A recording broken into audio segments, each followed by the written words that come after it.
Assalamualaikum warahmatullahi wabarakatuh. Saya perwakilan dari kelompok 2 akan mempresentasikan tentang dampak positif dan negatif UU ITE. Yang pertama, untuk dampak positifnya yaitu perlindungan terhadap kekayaan intelektual. Melalui hukum yang berlaku dalam UU ITE, individu dan perusahaan dilindungi dari pelanggaran hak cipta, pembajakan konten, dan penggunaan ilegal dari karya-karya intelektual.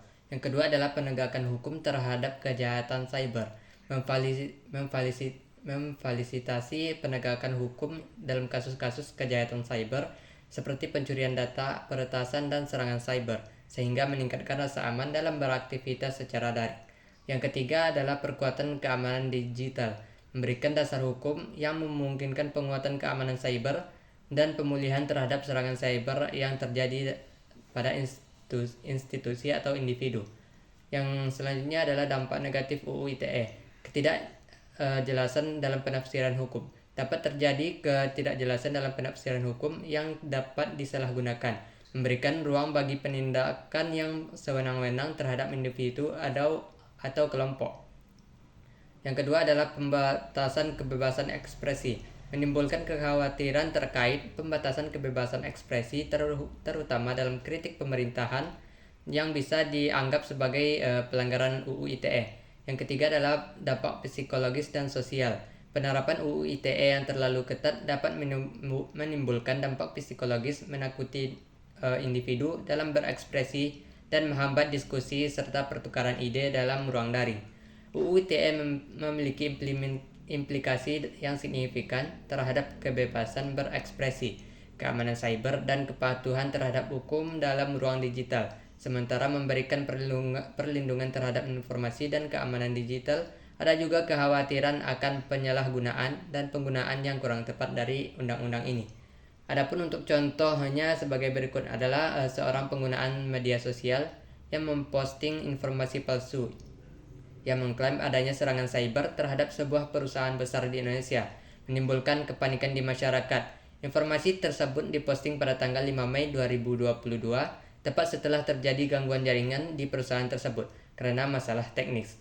Postingan tersebut muncul di platform Twitter dan segera menyebar luas di berbagai grup media sosial dan situs berita online.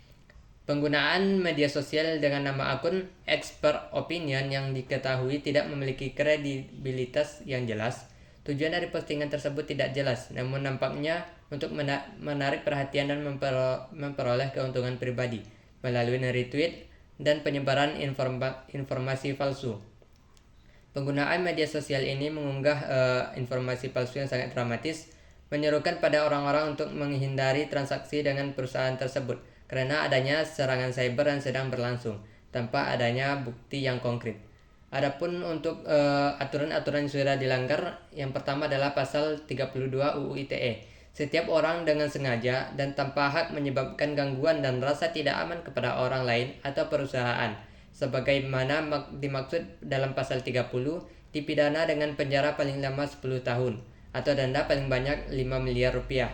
Yang selanjutnya adalah pasal 28 UU ITE. Setiap orang yang dengan sengaja dan tanpa hak menyebarkan informasi dengan ditujukan untuk menimbulkan rasa kebencian dan permusuhan individu atau kelompok masyarakat tertentu berdasarkan suku, agama, ras, dan antar golongan, dipidana dengan pidana penjara paling lama 6 tahun atau denda paling banyak yaitu 1 miliar 500 juta rupiah. Mungkin sekian untuk presentasi mengenai dampak positif dan dampak negatif UU ITE serta contoh kasus yang telah kami sampaikan untuk presentasi kali ini.